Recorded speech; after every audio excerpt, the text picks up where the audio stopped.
As someone that doesn't really care about musicals or honestly even The Wizard of Oz, I went into Wicked with absolutely no expectations, and honestly, this might be one of the most surprisingly good movies of the entire year. So here's my spoiler-free thoughts on the best and worst parts of the film. Let's just not waste any time and cut right to it because Cynthia Erivo and Ariana Grande give probably two of some of the best performances of the entire year. They were so locked into this film and give you such great performances. Seeing a lot of Oscar buzz for Ariana Grande for the best supporting actress, and honestly, I am fully behind that. She was absolutely hilarious as Glinda in this. The entire dynamic of these two just being like the most polar opposites as possible was honestly just so entertaining to watch, and I love their chemistry together on screen. As I mentioned, I am not a musical person in any sense of the way, but I really enjoyed a lot of the musical numbers of this. I see why people love the musical so much. Obviously, it's really helped out by them casting two amazing singers in Cynthia and Ariana Grande, because yeah, every single song, they are just giving it their all, and it's so amazing to listen to, honestly. It was really keeping me just entertained. A lot of the choreography, though, as well, and the dances were also just, again, super entertaining to watch. Well, yes, Ariana and Cynthia dominate like 90% of the screen time. A lot of the supporting characters also I found to be really just charming, have some really good and funny moments, and everybody has like their one moment to kind of shine in this movie, which I really appreciated,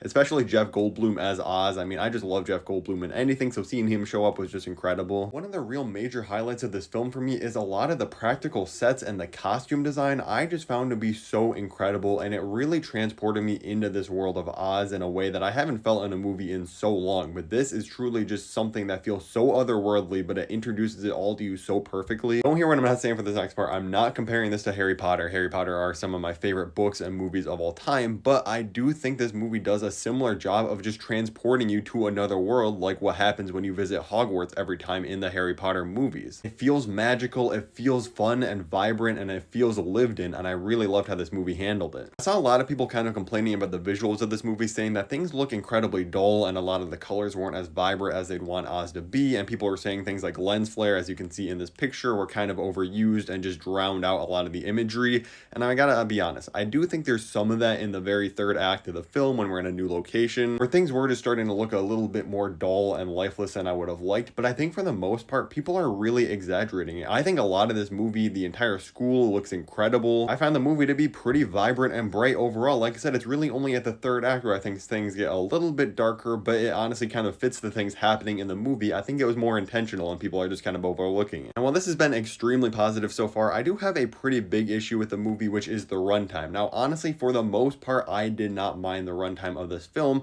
I think it actually flew by pretty fast, but there are definitely some moments where you can really feel it trying to drag on certain scenes. There's just a few scenes spread out throughout this movie, like this ball in the middle, and some of the stuff at the end where it feels like the movie's kind of taking a nap and just really trying to pad that runtime and justify it being a two-part movie. So there were just a few times where I was like, okay, let's wrap up what's happening here a little bit faster, but for the most part, it wasn't really a huge hindrance, but this thing definitely could have been at least like 25 minutes shorter, if I'm being honest. And like I said, I have not seen the musical, so I don't have that to compare this movie to, so I think the movie ended in a pretty good place, but I do know the people I watched it with that did see the musical were kind of annoyed with where it ended. At least we know they filmed it back-to-back, and part 2 is coming out next year. It was simply just a really fun experience through and through, and I think it should be showered with a lot of award nominations for the lead actresses and a lot of the set and costume designs, because it really is just a remarkable production at the end of the day. Even if this isn't necessarily your thing, I think you will enjoy just the massive scale of it. It gets a strong 8 out of 10 for me. If you've seen the movie, let me know your thoughts on it in the comments below, and if you're doing the double feature of Gladiator 2, click above me to check out my spoiler-free thoughts on Gladiator 2. Spoiler alert, not as positive as this movie.